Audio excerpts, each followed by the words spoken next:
Right. All right. Let's get this framing right. I'm happy to kick off again too, if you want, mate. Yeah. Kick it off. All right. RaceNuts podcast episode 29. We're almost at the golden 30. Not that that means anything. That's saying. I'm just saying. First of all, to start this off, our social platforms have received a huge number of new followers.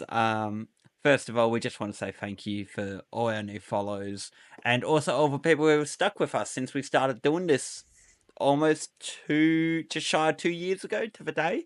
Yeah, I've got it written down somewhere, yeah. Yeah. It's in May. But yeah, so thank you. And let's kick on with the first round of supercars that we have just had at Sydney Motorsport Park.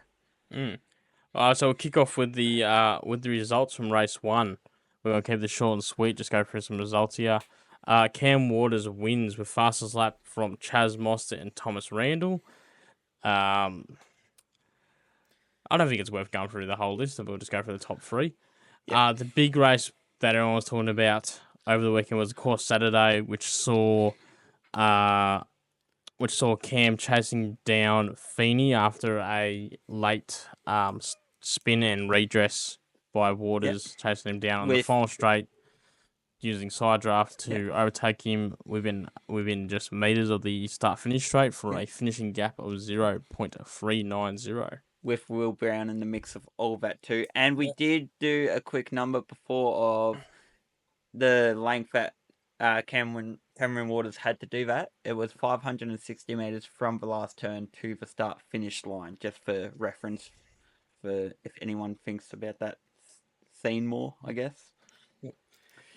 And finally, ending under wet conditions, race 3, again, Cam Waters with fastest lap, taking home 125 points for his efforts, followed behind by Will Brown and Chaz Mostert. Obviously, this is a strong championship showing from not just from Cam, but from Tickford in general, with Thomas Randall also having a podium in the first race. Going to quickly run us through the standings here before we talk a little bit more about this weekend that just came. Cam Waters leads with 315 points, followed by Will Brown, Chaz Mostert, Brock Feeney, Matt Payne, Thomas Randall, Anton De Pasquale, Brody Kostecki, James Golding, and Andre Heingartner finish around the top 10, moving down to Jack LeBrock, James Courtney, Jackson Evan, Ryan Wood, Will Davison rounds out the top 15. In 16th, Cameron Hill, Nick Percat, Bryce Forward, Paulie Jones, Kai Allen rounds off the top 20. And finally, Cooper Murray, David Reynolds, Aaron Love, the wild card Cameron Crick, and in 25th and last place at the moment due to a DNF in race 2 is Richie Stanaway. I think I might quickly do the team while I'm looking at it. Yeah, hit it. Obviously, Tickford lead the team's standings, followed by Red Bull, Walker Andretti United, Grove, Dick Johnson Racing, Team 18, Brad Jones Racing made of car 8 and 14, Erebus, Premier, the second Brad Jones Racing team of cars 12 and 96, Blanchard Racing, and finally Matt Stone. Finally, both Matt Stone Racing teams, which is, of course, the primary team and the Cameron Creek wildcard entry. Yeah.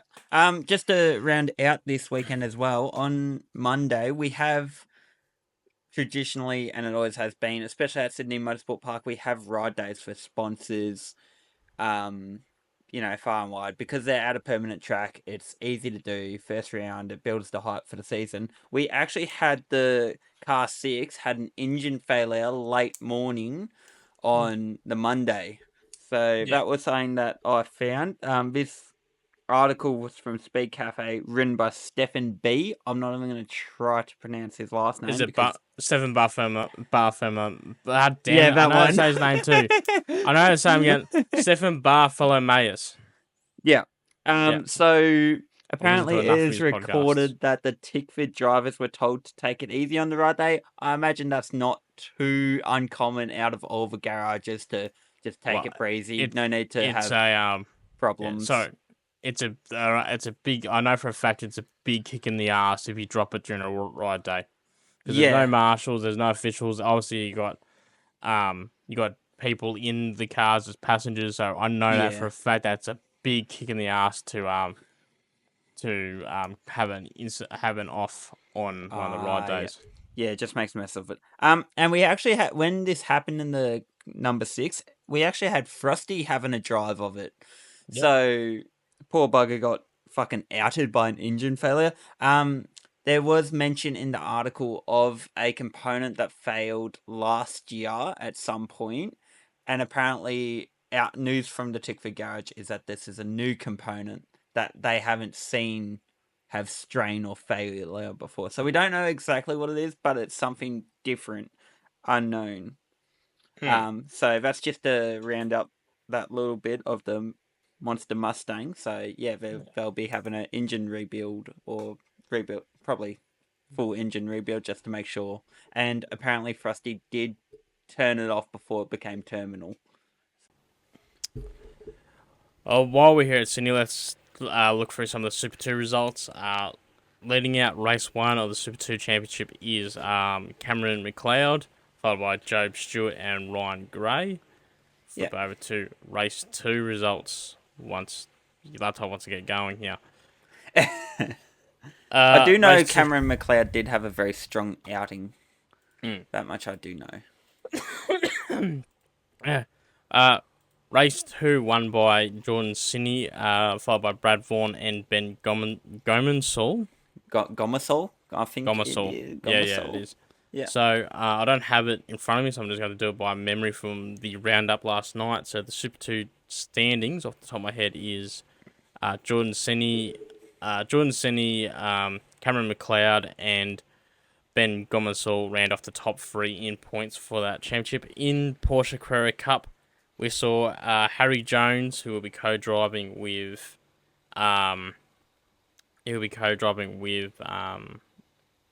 who's that team? With Anton De Pasquale.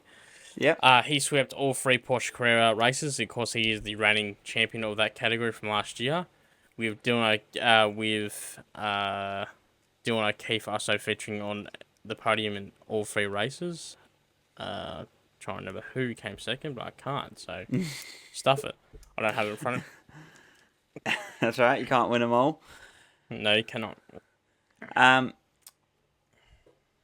All right. Would you like to continue talking about Sydney? Do you want to I keep on think that?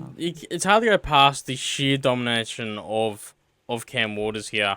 Yep. He held control pretty much throughout all 3 races. Played the side draft in the final moments of race 2 to perfection, not allowing Brock Fenny an opportunity to return serve and therefore winning the race. We saw a strong showing from, especially in race 3, a strong showing from Brody Kostecki. With him, Yep. looks like he's starting to really get his head wrapped around that Mustang. DJR Mustang. I believe he lined up 3rd for race 3. Yes, I believe he was definitely on the second row. I Yeah. couldn't tell you if it was third or not, but I believe Mm. it was. My memory fails me due to a lot of things, mostly alcohol sometimes, but can't win them all. Rough week. Another rough weekend for Aaron Love. Obviously, he started his week with a brake failure crash during testing, which heavily damaged the car, and then he Yeah. had a collision with his teammate during qualifying for race 2. Yeah. Um, Blanchard were not impressed about that, as mentioned before no, the no, pod. he was punished within the team and was also be given a $5,000 fine, I believe. But and of course he was also taken out, I believe, during race 2. He was had contact with Yep. not Macaulay Jones, with Kai Allen. Yeah, he ran Um, into the kitty litter yeah, and threw it and got out of it, actually. So good on him for steering out of kitty litter. yeah. So this is it's not a good look for a driver that's under a lot of pressure, and yeah, I think the horse is bolted if he'll be there next year. I think unless he really starts pulling some rabbits out of his hat. he Yeah. won't be at Blanchard next year. It'll be a full new lineup with Courtney retiring. Yeah. But he's got to, you can't blame Wednesday on him. You can kind of blame qualifying on him, but he's got to shape up, or there's real doubts if he'll make the end of the season. Yeah. Yeah. Absolutely. He needed his name not to be mentioned this Yeah, whole weekend, and he had it twice.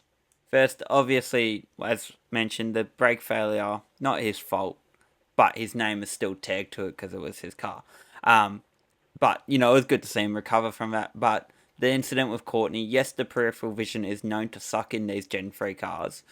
But with all the communication, all that, and when you're swerving side to side, at least from now on, he will definitely be looking as much as he can, head checking as much as he can, mirrors, everything, and probably be onto it with his radio to his engineer saying, hey, I need as much as you can give me, but don't overload me. Just fucking, I don't want to hit my teammate's car again, especially my teammate's car. If it was a different car, it would be more of a shit happens, but yeah. Yeah. I'm just looking through my combined results here. Almost actually a quite decent weekend from Jackson Evans, 16th in the first race, 10th in the second, and 19th in the third. Strong midfield run. That's good. Strong midfield run for him, which is good because he's also another driver under pressure. Yep. Looking through here, another Under strong one here pressure. for Cameron Hill, 13th and 21st. Yep. Bit of a stinker here for Randalls, 15th in the first race and then 22nd for the last two races. Murray, obviously, this is technically Murray's first real race as a proper race weekend, not including his two outings at Adelaide. 18th in the first, 17th in the second, and 23rd in the last race. The wild card, Cameron Crick, finished last in the first race and second last in the third, but strong showing during the second race with an 18th, which is quite decent for a wild card. Yep. And actually in the same race, on the second race, Love did actually score 16th, so that's good decent on him for him. Yeah. I do believe James Courtney and Aaron Love both made huge gains in that race. I remember them.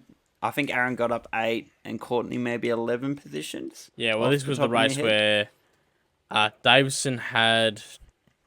That's right, Davison had a pit lane start due to a fuel issue. Yep. And also, Stanaway was forced to retire at lap 6. And because of that, we're seeing a lot of drivers in race 2, such as when I'm looking at 38, Kostecki finished 14th, and that wasn't out of poor qualifying. That was out of he was simply the second car running, and Davison got priority on the double stack. And we see that all down the grid. Same with Ryan Wood. Ryan Wood finished 20th. I believe he had a drive through for something. I can't remember what he had a drive through for. Was it Who? Sorry. Wood in the second race? Yeah. I know there were a lot of pit lane infringements. Yeah, maybe it might have been something to do with the pit lane, yeah. Yeah. But that also led to, we saw Cameron Hill drive off with the fuel rig still attached. Oh, the fuel churn. Yep. Yeah, the fuel churn. With 888 ripping it off at the end of the pit lane there for them, which was good. I think that might become a practice that they have. If this happens, I think that's general safety, because if you look at, especially on the left-hand side of the car, what's right above it if the fuel churn drops? It's the exhaust. Yeah. So you imagine if it drops and it splits and fuel goes everywhere, it's going to ignite instantaneously. Yeah. Forward had a strong race 1, finishing 9th. Yes. Yeah. He was looking very good, and I believe he also copped an infringement as well in one of the races. Because he didn't stop for the red light. It was very notable. Yeah. He didn't stop for the red light during the safety car. Oh, yeah. Debra Squally is very consistent with an 8th and 2 7ths. Golding's a little bit all over the shop. Davison had a stinker, 21st, 24th, and 9th. In a DJR car. DJR car. Yeah. That's fucking... And he was the one that had the lead on... Immediately in race 2, he had that collision with... was it Cooper Murray?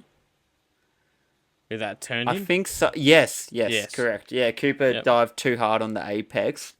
Got one. I forgot who else was there, but then just bit off more than he could chew. Mm. Jack LeBlock, Jesus Christ. Jack LeBrock are still inconsistent here with a 10th, 12th, and 10th. Yep. I'm just looking for numbers and seeing what looks really Seeing up. what patterns are emerging. Yeah, yeah. But Yeah. it's crazy because the most consistent driver here is Waters with 3 firsts. Oh But wow! What a surprise! again, another strong from Mustard, obviously, a second, a fourth, and a third. Yep. Brown, fifth, a third, and a second. Obviously, Feeney had that late puncher in race 1, which saw him drop from second down to 14th. But obviously, second in race 2 and fifth in race 3 after a penalty. Payne also looking very consistent here, a fourth, a fifth, and a sixth. Yep. That's actually really strong outing by Payne there. Yeah, Really coming too.